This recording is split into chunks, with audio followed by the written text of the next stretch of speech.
Hello, I'm your host Ryan from The Boys, and welcome back to episode 4 of the Chronicles of Keven the Crazy. In the last episode, the gang had successfully obtained the orbital power beam targeter from the friendly faction. A man named Wolverine attacked the party last episode, and they took him captive. However, they'll banish him because he's too much effort to take care of. With a -4 moodlet on Pi, they finally arrive at their destination that contains a tornado generator and an infinite chem reactor as loot. Only having one enemy at this stash, the party knows that the real challenge will be the turrets. The party, fatigued from their long journey, decide to take some wake-up that they purchased from the friendly faction. The wake-up will make it so the party isn't too tired to fight at full strength. As you can see, Pi was displeased by the banishing of Wolverine. Keven attempts to take out the solar panel, but before he can take out the solar panel, the enemy raider decides to attack. Keven gets a few more volleys off before the raider's in a position to cause Keven any harm. Keven retreats behind some cover to regroup with Pi.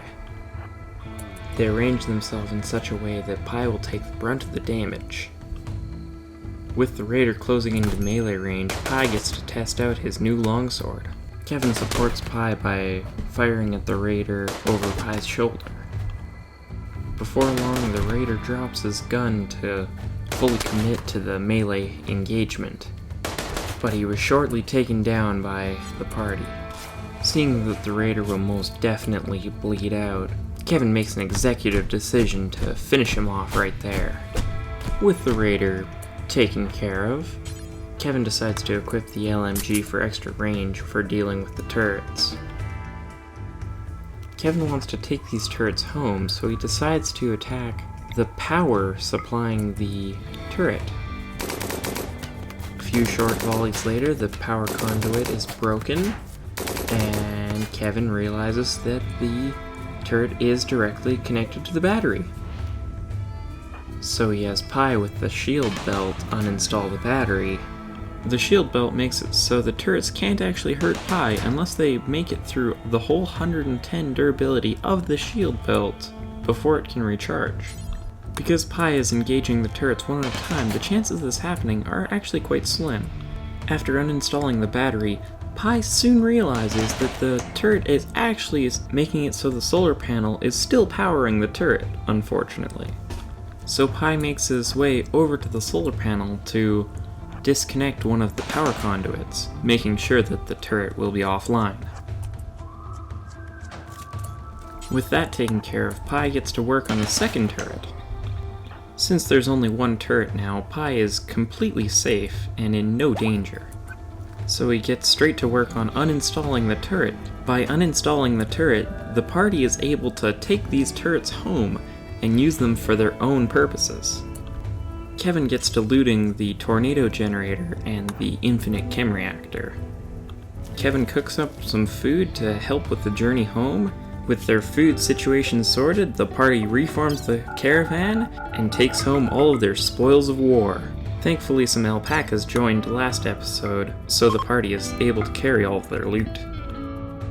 On the road, they find a friendly trader that they buy some penoxycyllin from. One of the hostile factions has decided to offer up a peace talks, which was a success. This means for the meantime, Keven has one less enemy. Shortly after that, they run out of food and arrive home. Keven gets straight to work by hunting a mega sloth, which took a lot longer to hunt because Keven forgot to re-equip his heavy SMG. It took Keven the whole afternoon to finally take down the mega sloth, but the mega sloth was definitely worth it because of the amount of food they got from it. The party unpacks from the trip and starts to settle back into the daily life at the base when some raiders decide to show up. This is perfect timing for a raid because the batteries that they stole from the item stash still have some charge in them. With that said, the party gets straight to work with installing the new shiny turrets that they shouldn't have access to. It'll take many more days of researching before they'll have the technology to produce turrets of their own.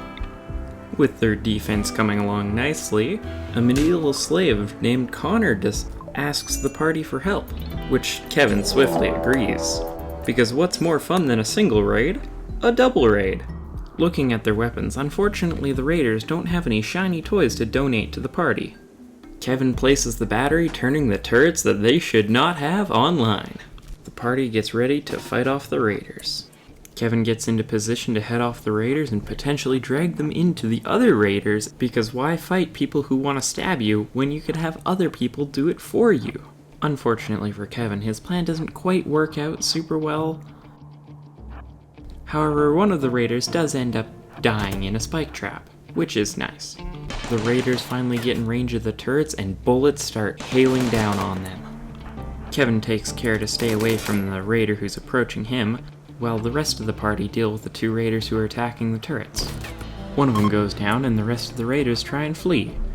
However, the party's not so merciful and they decide to hunt them all down. Halfway through gunning down this final raider, the other raid decides it's their turn to join the party. With this final raider finally taken down, Keven takes his attention to the new raiders. After turning the corner, the raiders see an odd object in Keven's hands. They soon realize that odd object is in fact a gun. The raiders then ponder as to why a tribesman would have a gun, and why is life so unfair? After turning the next corner, and also after getting shot in the face, the raiders, quite displeased, to see two gun turrets hailing fire at him. He soon realizes that the past few minutes of his life have been a mistake, and runs away to regroup with his friends. Then he dies. The remaining raider reflects on his life decisions and flees, which is actually a good decision, as he's the only raider out of the 7 people who actually lives to see another day. This is actually a good thing because he'll spread Keven's legend. The party packs up the technology that they don't understand, but before they can pack up the turrets they have to repair them, and then they get ready to get back to the daily life of the compound. Over the next short while here, the party just brings the base back to equilibrium. This is when the stone cutting research gets finished, so the party gets straight to work on learning electronics.